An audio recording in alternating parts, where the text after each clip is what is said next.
Hello again, my lawyer friends. Rule 1.6 is called confidential information of a client. Rule 1.6 requires the lawyer to protect their client's information pursuant to the Business and Professions Code. This is different than the attorney-client privilege.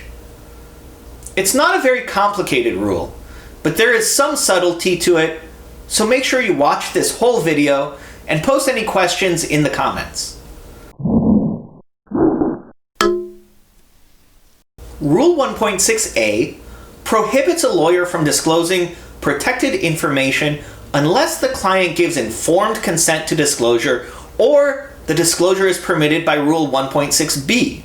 The purpose behind the rule is to encourage clients to fully and safely communicate with their attorneys because attorneys need information in order to represent clients effectively, give good advice, and hopefully prevent their clients from breaking the law.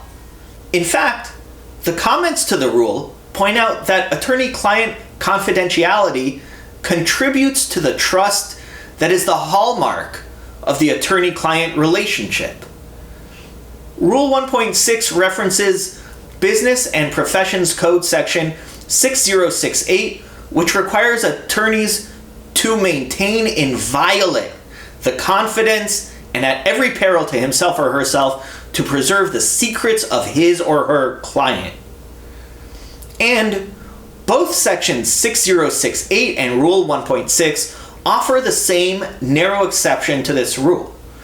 Disclosure is allowed where the attorney reasonably believes it is necessary to prevent a criminal act that the attorney reasonably believes is likely to result in death or substantial bodily harm. Notice that it's not to prevent any criminal act, but only those that could lead to death or substantial bodily harm.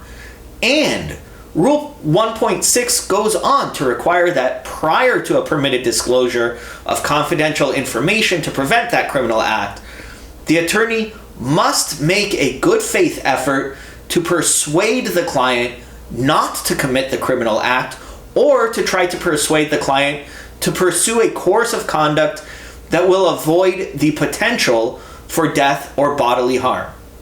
If the attorney decides disclosure is necessary, he or she must inform the client of the decision, and the subsequent disclosure must be no more than what is necessary to prevent the criminal act. The rule is clear that disclosure, even in these circumstances, is a last resort, and the comments to the rule offer a number of factors to consider in determining whether disclosure is really necessary. Among those factors are time considerations, whether the client has acted on threats like this in the past, the adverse effects on the client, and the extent of information that must be disclosed.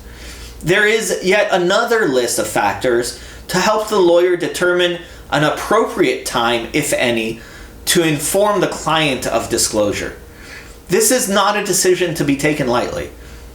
After disclosure, the lawyer will almost always have to withdraw from the representation. The comments also make it clear that a lawyer may be able to reveal confidential information where otherwise authorized or required by the State Bar Act, the rules of professional conduct, or other law. One last interesting note is that a lawyer is never required to reveal client confidences. Rather, for the most part, a lawyer is completely prohibited from doing so. And the narrow exceptions only permit the disclosures. They do not require them, even when the client is threatening death or severe bodily injury.